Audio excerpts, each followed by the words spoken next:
The UES Dakota shook violently as it fell out of the unstable wormhole. Captain Jake Morrison gripped his chair and watched the stars spin wildly outside the bridge windows. The wormhole had appeared out of nowhere during their routine survey mission, and now they were somewhere completely different. "Status report," Jake called out as the ship finally stopped spinning. "Hull integrity is good, but we've got some damaged systems," said Tony Rodriguez from the engineering station. "Nothing too serious, but I'll need a few hours to fix everything." "Where are we?" Jake asked. Danny Walsh looked up from his navigation console. "I have no idea, Captain. These star patterns don't match anything in our database. We're definitely not in human space anymore." Dr. Amy Carter was already scanning the nearby systems with her science equipment. "I'm picking up artificial signals from several planets. Looks like we've found someone's neighborhood." Jake nodded. This was exactly the kind of situation they had trained for. First contact with unknown aliens was always possible when exploring deep space. Send out a standard greeting message on all frequencies. Let them know we're peaceful explorers. Before Danny could send the message, Commander Lisa Grant looked up from her tactical station. "Captain, we've got company. 12 large ships just appeared on sensors. They're big, much bigger than us." The main screen flickered to life, showing 12 massive warships surrounding the Dakota. Each ship was at least 5 times larger than the human vessel, with sleek designs that looked both beautiful and dangerous. They had a silver color that reflected the light from the nearby star. "Incoming transmission," Danny announced. "Put it on screen," Jake ordered. The screen showed a tall alien with features that reminded Jake of an eagle. The alien had bright golden feathers covering most of his head and neck, and sharp eyes that seemed to look right through him. When the alien spoke, his voice was deep and commanding. "Unknown vessel, you have entered the territory of the mighty Zephyrian Empire. I am Fleet Admiral Kethvar of the 3rd Imperial Fleet. You will immediately surrender your ship and prepare to pay tribute to His Imperial Majesty." Jake looked around the bridge at his crew. Lisa shrugged. Tony was already back to work on his repairs. Amy was taking notes about the alien's appearance. Danny was trying not to smile. "Well, that's certainly direct," Jake muttered. He stood up and straightened his uniform. "Open a channel, Danny." The screen flickered, and now Admiral Kethvar could see the human bridge. The alien admiral's sharp eyes studied Jake with obvious curiosity. "Yeah, hi there," Jake said in a friendly tone. "I'm Captain Jake Morrison of the UES Dakota. We're just passing through your space. Nice ships, by the way, very shiny design. We'll be out of your territory in a few hours once we finish our repairs." Admiral Kethvar's feathers ruffled slightly. This was clearly not the response he had expected. "You will surrender immediately and acknowledge the supremacy of the Zephyrian Empire. All inferior species must pay tribute when they enter our domain." Jake scratched his head. "Sorry, but we don't really do the whole tribute thing. We're from Earth. Never heard of your empire before today, so we're not really impressed by the reputation." The silence that followed was so long that Danny checked to make sure the communication link was still working. On the screen, Admiral Kethvar seemed to be struggling to process what he had just heard. You refuse to pay tribute?" the Admiral finally asked. "Pretty much, yeah," Jake replied. "Look, we're not trying to cause any trouble. We just want to fix our ship and head home. Is that going to be a problem?" Admiral Kethvar's sharp eyes narrowed. "No species has ever refused tribute to the Zephyrian Empire. Your ship is small and weak. We have 12 dreadnoughts. You cannot resist us." Jake looked at Lisa, who was quietly checking their defensive systems. She gave him a small nod. The Dakota might be smaller, but human ships were built tough. "I'm sure your ships are very impressive," Jake said politely, "but we're still not paying any tribute. We don't know you, we don't work for you, and we're just trying to get home. How about we just agree to stay out of each other's way?" Dr. Amy Carter stepped forward. "If I may, Captain, I'd love to learn more about Zephyrian culture." "Are you the only species in your empire, Admiral?" Admiral Kethvar looked even more confused. "We have conquered many inferior species. They serve the Empire now." "Conquered?" Amy made more notes. "That's interesting. Humans usually prefer making friends with new species. It works out better for everyone." Tony looked up from his repair work. "Hey, Captain, their ships use plasma containment fields. Pretty standard stuff. Their engineering is decent, but they're using some really old-fashioned power routing. I could probably show them how to improve their efficiency by 20%. Admiral Kethvar's feathers were now standing completely upright. "You dare to suggest improvements to superior Zephyrian technology?" "Sure," Tony said with a shrug. "Engineering is engineering." Good ideas work no matter who thought of them first. Jake could see that this conversation was not going the way the Admiral had planned. The alien kept looking back and forth between the human crew members as if he couldn't believe what he was seeing. "Admiral," Jake said, "it seems like there's been some kind of misunderstanding. We're not trying to challenge your authority or anything. We're just explorers who got lost. Maybe we could work something out that doesn't involve surrender or tribute." Admiral Kethvar was quiet for a long moment. When he finally spoke, his voice was less commanding and more uncertain. "I must consult with higher authority. You will remain where you are while I contact the Imperial capital." "Sure thing," Jake agreed. "We'll be right here working on our repairs. Take your time." The transmission ended and the bridge crew looked at each other. "Well, that was weird," Danny said. Lisa was studying the alien ships on her tactical display. "Their weapons are powerful, but their targeting systems look pretty basic. If it came to a fight, we could probably hold our own." "Let's hope it doesn't come to that," Jake said. "Amy, what do you think of our new friends?" Dr. Amy Carter was still writing in her notes. "They seem to be a warrior culture based on conquest and domination. Pretty typical for species that become aggressive space powers. The interesting thing is how confused they got when we didn't react with fear. Maybe they're not used to meeting equals," Tony suggested. Jake sat back down in his captain's chair. "Whatever happens next, let's just keep being ourselves. Sometimes the best way to handle bullies is to not be impressed by them." Outside the bridge windows, the 12 Zephyrian warships maintained their positions around the small human vessel. But Jake noticed they had backed off slightly. It seemed like Admiral Kethvar was having second thoughts about his easy conquest. Admiral Kethvar stood in his private communication chamber, aboard the flagship Talon of Glory. The golden feathers around his neck were still ruffled from his strange encounter with the humans. In all his years of service to the Empire, no species had ever responded to Zephyrian might with such casual indifference. The holographic image of High Commander Zalthen appeared before him. The High Commander was an older Zephyrian with silver-streaked feathers and scars from many battles. "Report, Admiral," Zalthen commanded. "High Commander, I have encountered a species that refuses to acknowledge our authority. They call themselves humans and they show no fear of our fleet." Zalthen's sharp eyes narrowed. "Impossible. What is their military strength?" "They have only one small ship. But..." Kethvar hesitated. "They act as if our 12 dreadnoughts mean nothing to them. Are they using some kind of advanced shielding technology?" "No, sir, their technology appears ordinary. It is their behavior that is strange. They treat us like neighbors who happen to stop by for a visit." High Commander Zal then was quiet for a moment. "I am sending this report directly to Emperor Naltek. Continue monitoring the situation, but do not attack unless they show hostile intent." The communication ended, leaving Admiral Kethvar alone with his confusion. Meanwhile, on the Dakota, Captain Jake Morrison was drinking coffee and reading reports. Tony Rodriguez had finished most of the repairs and was now studying the Zephyrian ships through the long-range sensors. "Their plasma conduits are really inefficient," Tony said to Dr. Amy Carter. "They're losing at least 15% of their power just to heat buildup." Amy was analyzing the communication signals between the alien ships. Their language structure suggests a very hierarchical society. Lots of formal titles and submission protocols. Danny Walsh looked up from his station. "I'm picking up transmissions heading deeper into their territory. Looks like our bird friends are calling home." Commander Lisa Grant was reviewing tactical data. "If we had to, we could probably fight our way out. Their ships are big, but they don't seem to have very advanced targeting systems." Jake nodded. "Let's hope it doesn't come to that. Any luck reaching Earth?"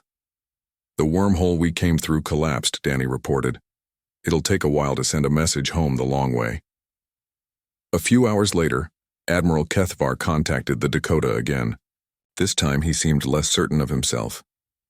"Captain Morrison, I have received new orders. Emperor Nalthek himself wishes to meet with your species. You are invited to visit our capital world as honored guests." Jake raised an eyebrow. "That's quite a change from the tribute demand. The Emperor is curious about your people," Kethvar admitted. "Well, we're always happy to meet new friends," Jake replied. "But our ship isn't really built for long journeys with passengers. How far is your capital?" 3 days' travel. We can provide suitable quarters aboard one of our vessels. Jake looked at his crew. Lisa nodded. She was always ready for adventure. Amy was practically bouncing with excitement at the chance to study alien culture. Tony shrugged. He was curious about their technology. Danny gave a thumbs up. All right, Admiral. We'll send over a small team, but our ship stays here with the rest of our crew. Agreed. An hour later, Jake, Lisa, Amy, and Tony were aboard a Zephyrian transport ship heading toward the Empire's capital. The transport was impressive. Much larger than necessary for just 4 humans. With elaborate decorations and comfortable quarters, their escort was Captain Veltar, a younger Zephyrian with bright blue and gold feathers. Unlike Admiral Kethvar, Veltar seemed genuinely curious about the humans rather than hostile. Tell me about your homeworld, Veltar asked as they traveled through hyperspace. Earth is pretty nice, Jake replied. Blue skies, green forests, lots of water. About 8 billion humans live there, plus we share it with millions of other species. Other species? Veltar looked confused. Amy pulled out her tablet and showed pictures of Earth's animals. We share our planet with all kinds of life. These are elephants, those are dolphins, and these little ones are cats. Humans keep cats as companions. Veltar studied the images carefully. You allow inferior species to live on your world? They're not inferior, Amy explained. They're just different. Every species has something special to offer. Cats are excellent hunters and good companions. Dolphins are incredibly smart and help us understand ocean ecosystems. Tony was examining the transport ship's engine room with a Zephyrian engineer named Tekal. The engineer was showing off their most advanced systems. This plasma router can handle 40,000 energy units per cycle, Tekal said proudly. Tony nodded politely. That's pretty good. Have you tried using a waveform stabilizer? You could. Probably push it to 50,000 units with better efficiency. Tekal's feathers ruffled with interest. Show me. Tony sketched a simple diagram on his tablet. See, if you route the plasma through these bypass channels during peak loads, you eliminate the pressure spikes that waste energy. The Zephyrian engineer stared at the diagram for a long time. This could work. Where did you learn this technique? Basic engineering school, Tony said with a shrug. Though I got the idea from watching how human hearts pump blood. Nature usually has the best solutions. Meanwhile, Lisa was talking with the ship's security officer about military tactics. The Zephyrian warrior was describing their conquest of the Carillion mining worlds. We overwhelmed their defenses with superior firepower, the warrior explained proudly. They surrendered after only 3 battles. Why were you fighting them? Lisa asked. The warrior looked confused by the question. They had resources we needed, and their worlds were in the path of our expansion. Did you try asking them to trade first? Trade? The warrior's tone suggested this was a foreign concept. Why would we trade when we could simply take what we needed? Lisa thought about this. Well, trading partners can become allies. Allies help you when you're in trouble. Conquered people usually look for ways to rebel. The warrior had no answer for this. As they approached the capital world, Captain Veltar asked Jake about human military forces. How many warfleets does your species command? Veltar asked. Jake had to think about this. Warfleets? We don't really have those. The Space Force has some combat ships for asteroid defense and emergency rescue operations. But how do you conquer new territories? We don't conquer territories, Jake explained. When we find inhabited worlds, we try to make friends.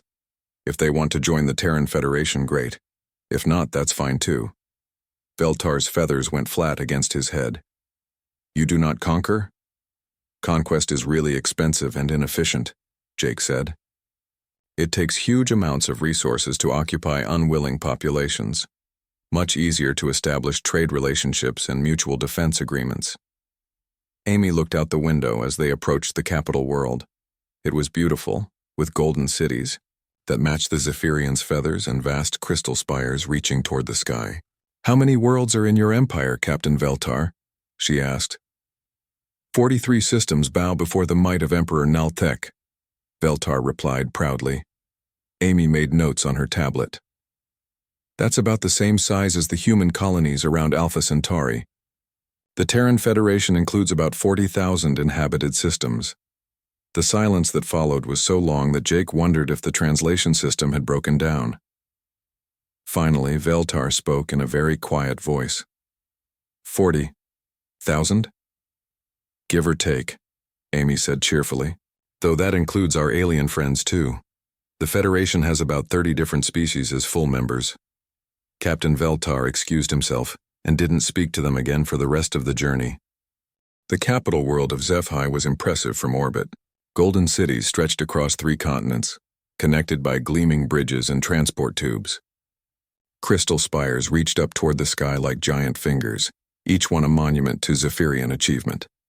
Emperor Nalthek waited in his throne room as reports came in about the human visitors. The throne room was designed to intimidate, a vast hall with a ceiling so high it disappeared into shadows. The walls were covered with trophies from conquered worlds, weapons, artwork, and even stuffed animals from dozens of different species. The Emperor himself was magnificent. His feathers were a deep gold color that seemed to glow in the light, and his wings were larger than any other Zephyrians. He wore a crown made from rare crystals found only in the heart of dying stars. When he spoke, his voice echoed through the hall like thunder. "Bring the humans to me," he commanded. Jake Morrison straightened his simple blue uniform as they entered the throne room. Lisa Grant walked beside him, her hand resting casually near her sidearm. Tony Rodriguez was looking around at the architecture with professional interest. Dr. Amy Carter was trying to take notes on everything she saw. The 4 humans walked across the vast floor toward the golden throne. Their footsteps echoed in the huge space.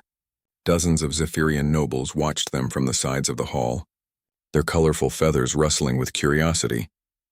When they reached the base of the throne, Emperor Nalthek leaned forward and studied them with sharp golden eyes. "So," the Emperor said, his voice booming through the hall, "you are the humans who refuse to acknowledge Zephyrian supremacy." Jake looked up at the impressive figure on the throne. "Your Majesty, we're not trying to be disrespectful. We just don't know much about your empire yet. This is actually our first time in this part of space." "Huh?" Jake said, looking around the throne room.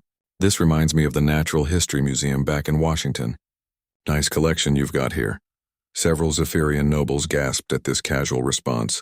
Emperor Nalthek's feathers ruffled slightly. "This is the throne room of the mighty Zephyrian Empire," the Emperor declared. "These are trophies from our greatest conquests. That sword belonged to the war chief of the savage Carillions. Those crystals came from the homeworld of the barbaric Tethans. This artwork was created by the primitive Vasks before we taught them civilization." Dr. Amy Carter stepped forward, her tablet ready. "Your Majesty, could you tell us more about your scientific achievements? Beyond military conquest, I mean." Emperor Nalthek gestured to a display case filled with gleaming devices. "Behold our greatest technological marvels.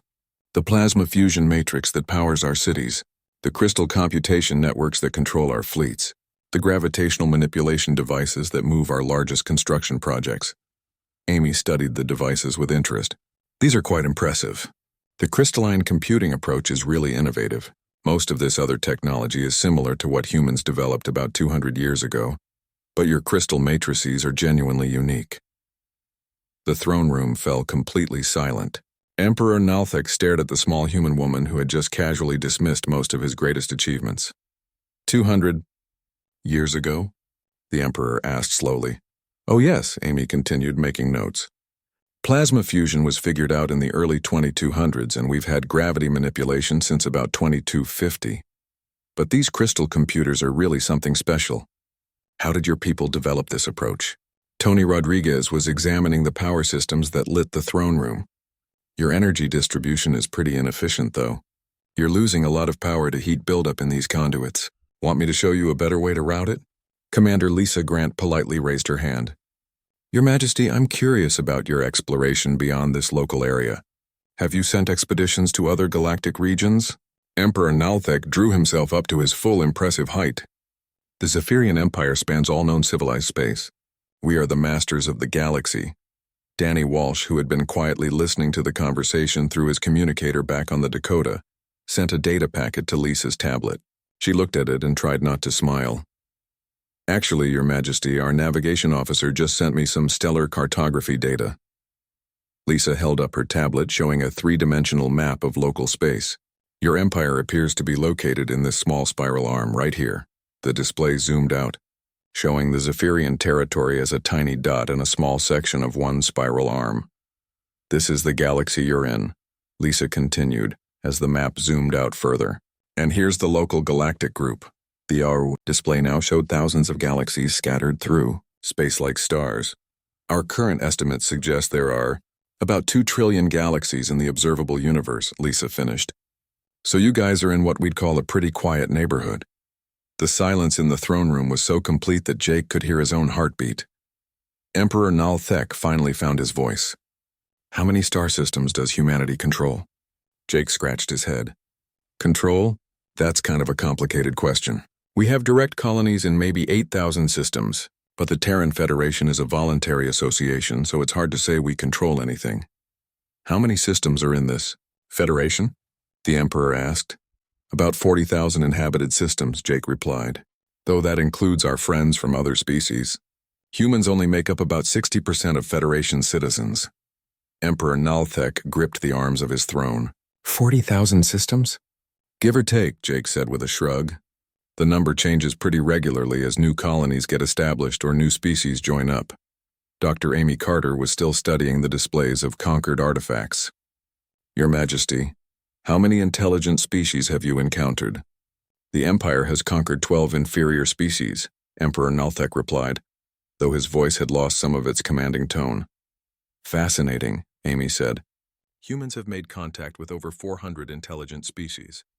We've established peaceful relationships with most of them. The variety of cultures and technologies is amazing. Every species has something unique to contribute. She turned to look at the Emperor directly. The Zephyrian crystal computing approach would be really valuable to share with the Federation. Our computer scientists would love to study how you developed it. You would want to learn from us? Emperor Nalthek asked. Of course, Amy said with a smile. That's the best part about meeting new civilizations. Everyone has different solutions to common problems. Your people clearly have some brilliant engineers. Tony nodded enthusiastically. Those crystal matrices are really clever.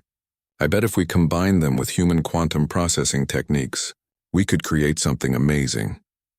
Emperor Nalthek looked around his throne room, the hall designed to intimidate visitors with displays of conquest and power. But the humans weren't intimidated. They were interested. You do not seek to conquer us? The Emperor asked quietly. Jake looked genuinely puzzled. Conquer you? Why would we want to do that? You seem to have a good thing going here. Nice planets, interesting culture, impressive architecture. He gestured around the throne room. Conquest is incredibly expensive and difficult. It takes massive resources to occupy and control people who don't want to be controlled. Much easier to establish friendly relationships and trade agreements. Commander Lisa Grant nodded.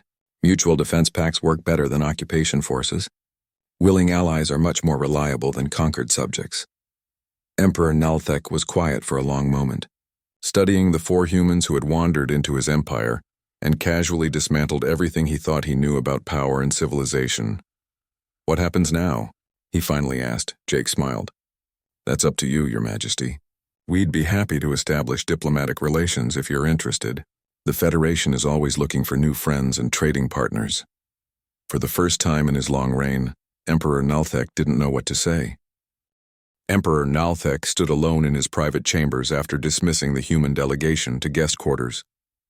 The room was filled with portraits of previous emperors, each one looking stern and powerful. But tonight, those painted eyes seemed to judge him for his growing doubts. He activated his private communication system and called for his most trusted advisor, Scholar Vexhai. The old Zephyrian arrived within minutes, his gray-streaked feathers showing his advanced age and wisdom. Scholar, I need you to verify everything the humans have told us. Use our long-range sensors, check their technological specifications, analyze every piece of data we have gathered. Scholar Vexhai bowed respectfully. It will be done, Your Majesty. While the scholar worked through the night, the human delegation was settling into their guest quarters.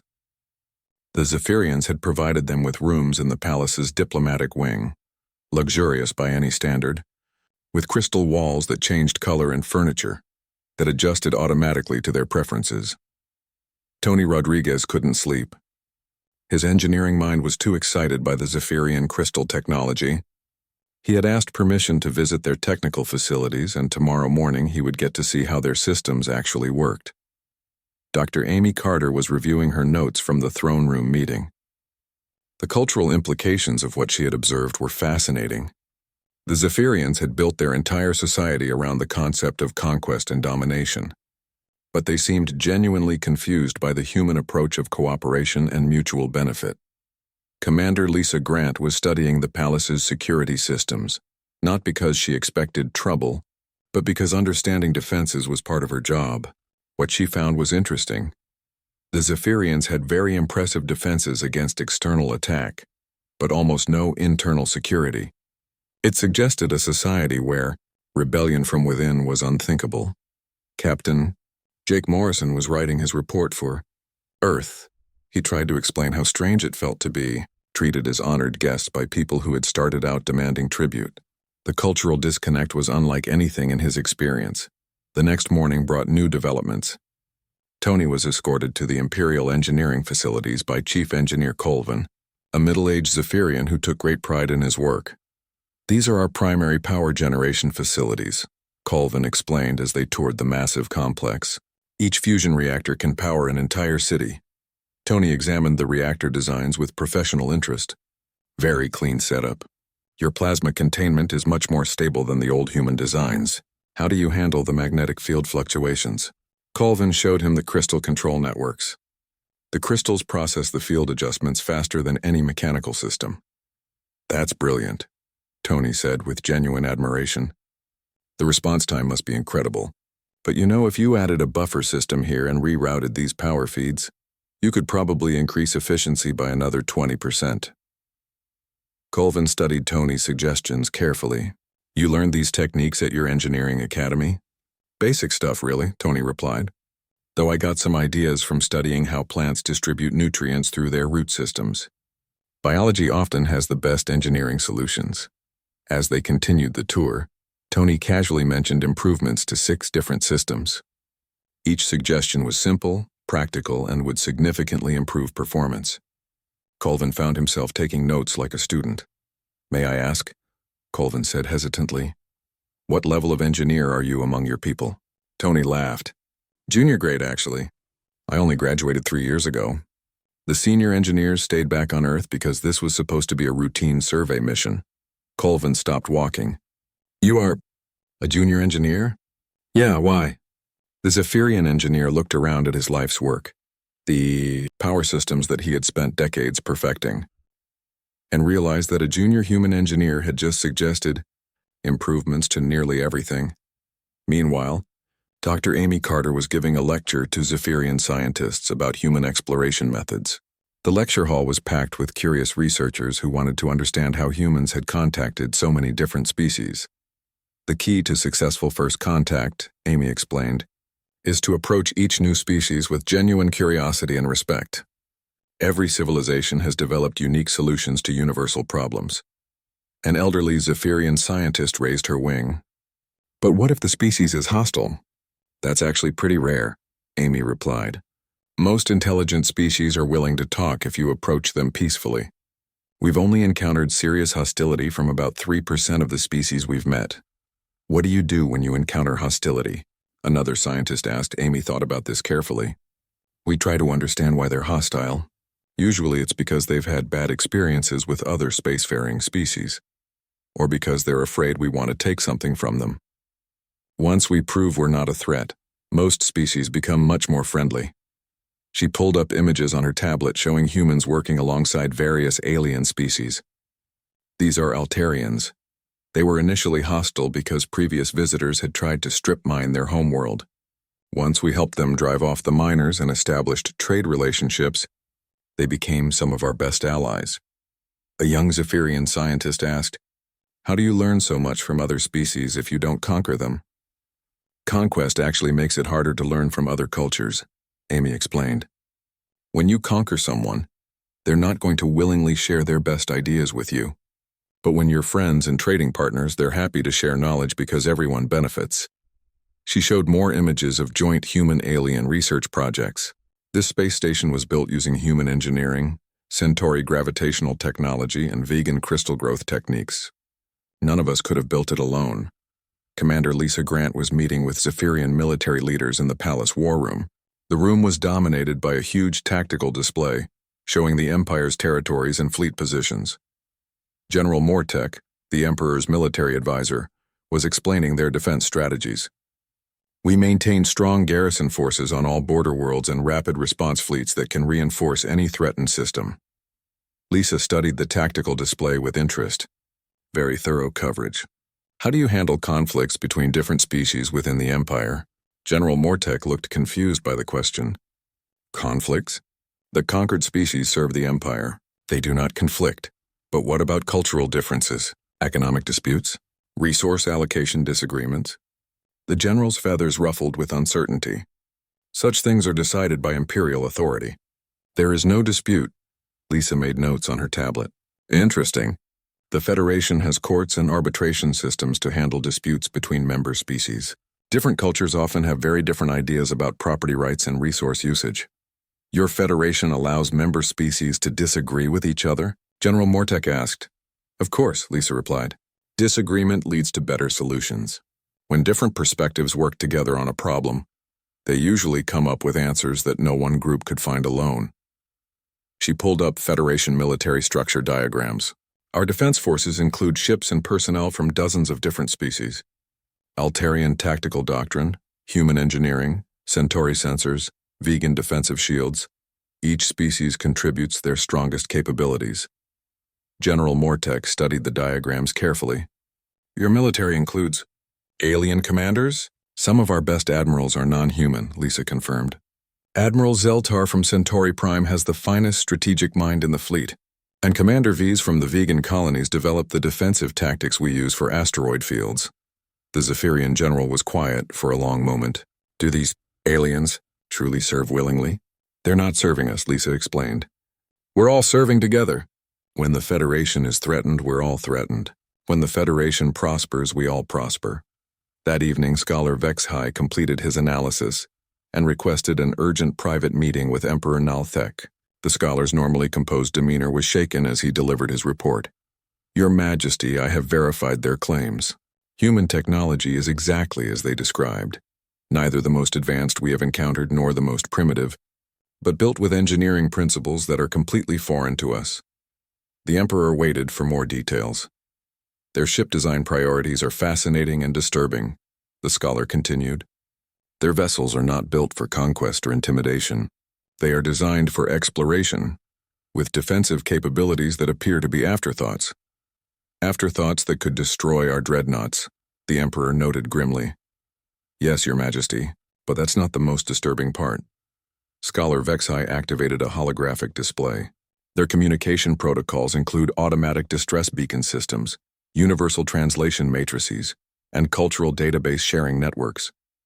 These humans are not explorers preparing for conquest. They are explorers hoping to make friends. Emperor Nalthek studied the technical data and their claims about the size of their civilization.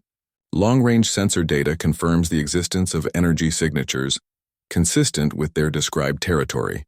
Your Majesty, they appear to control a volume of space roughly 1,000 times larger than our. Emperor Nalthek had not slept in 2 days. He stood on the highest balcony of his palace, looking up at the stars that had once seemed like territories waiting to be conquered. Now those same stars felt like vast unknown spaces filled with civilizations he had never imagined. The morning sun cast long shadows across the golden city below. Millions of Zephyrians were starting their daily routines, unaware that their emperor was questioning everything their empire stood for.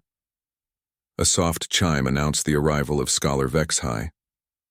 The old advisor approached carefully, noting the emperor's troubled expression.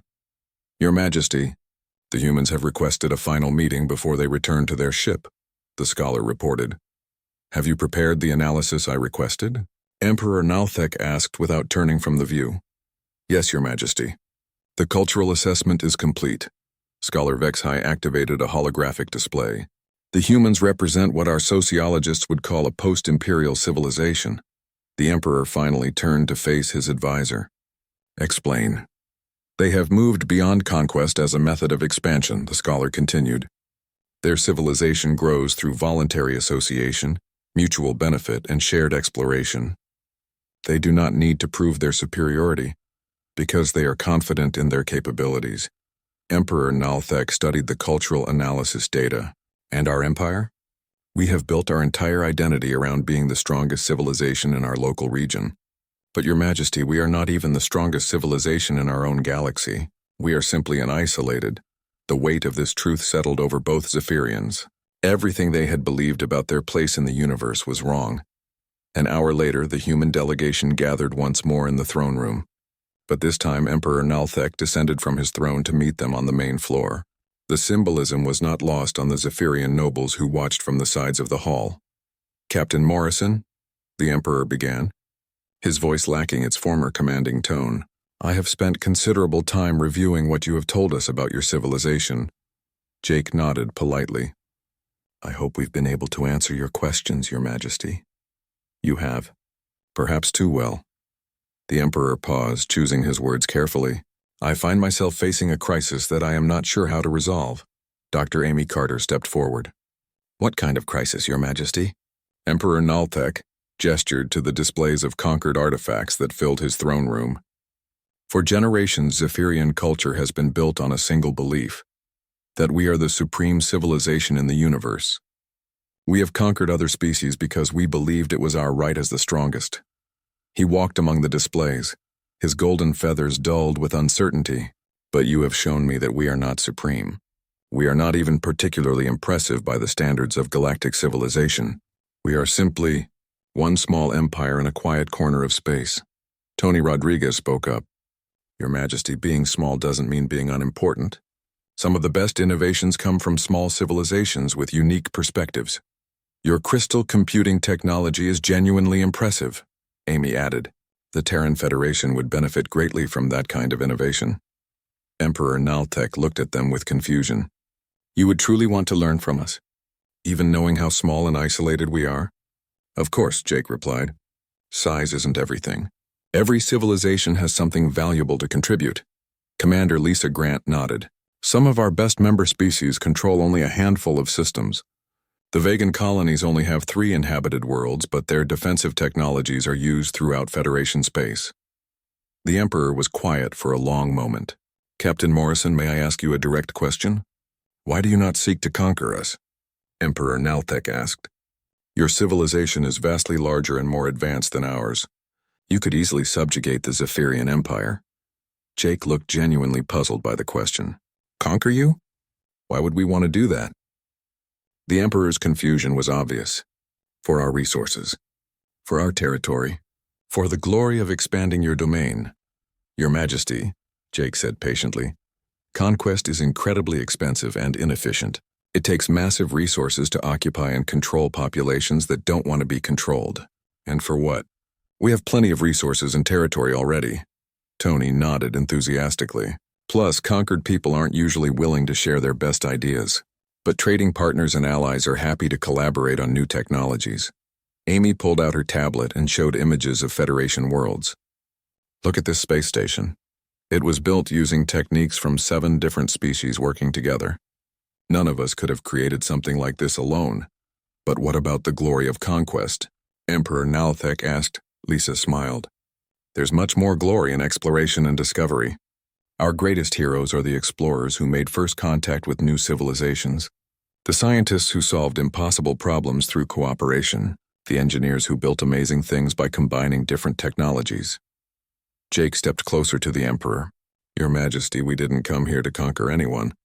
We came here by accident, met some interesting people, and learned about a fascinating culture. That's much more valuable to us than any conquest could be. Emperor Nalthek walked slowly around the throne room, looking at the trophies from his empire's conquests. For the first time, they looked different to him. Not symbols of strength, but evidence of missed opportunities. What would happen, he asked carefully, if the Zephyrian Empire wanted to join your federation? The humans exchanged glances. Jake spoke first. That would be a decision for your people to make, Your Majesty. The Federation doesn't accept conquered territories, only willing members. Each species maintains their own government and culture, Amy explained. The Federation provides mutual defense, trade coordination, and shared research opportunities. But you would need to release your conquered territories, Lisa added gently. The Federation doesn't accept members who hold other species in subjugation. Emperor Nalthek nodded slowly. The Carillions, the Tethans, the Vasks, and the others. They could join the Federation too if they wanted to, Tony suggested. Some of our most productive member worlds are former enemies who became friends. The Emperor was quiet for a long time, thinking about everything he had learned. Finally, he spoke again. Captain Morrison, would your Federation be willing to send a diplomatic mission to HFY? I'm sure they would, Your Majesty. The Federation is always interested in meeting new civilizations. Even civilizations that have made mistakes in the past? Jake smiled. Everyone makes mistakes, Your Majesty. What matters is what you do next. Emperor Nalthek made his decision. Scholar Vexhai, prepare a diplomatic vessel for the journey to Earth. I want to see this Terran Federation for myself. The scholar bowed deeply. It will be done, Your Majesty. The Emperor turned back to the humans. And prepare communications to all conquered territories. It is time to reconsider our relationships with our subject species. Amy Carter couldn't contain her excitement. Your Majesty, this could be the beginning of something amazing. Imagine what we could accomplish working together. Zephyrian crystal technology, human exploration techniques, maybe innovations from the Carillions and Tethans and Vasks too. As the humans prepared to return to their ship, Emperor Nalthek stood once more on his palace balcony. But now when he looked up at the stars, he saw something different. Not territories to conquer, but neighbors to meet. Scholar Vexhai joined him on the balcony. Your Majesty, are you certain about this path? The nobles are concerned about abandoning our traditional ways. Emperor Nalthek considered this carefully. Scholar, for generations we have been the largest fish in a very small pond. We convinced ourselves that this made us mighty. He gestured toward the stars. But the humans have shown us that there is an entire ocean out there, filled with wonders we never imagined. We can either remain in our small pond and eventually stagnate, or we can venture into the ocean and discover what we might become. The scholar nodded slowly. It will not be easy, Your Majesty. Our entire culture will need to change. Perhaps, the Emperor replied. But I have learned something important from our human visitors. True strength is not about dominating others. It is about growing together with others. The Terran Federation is strong not because they conquer, but because they cooperate.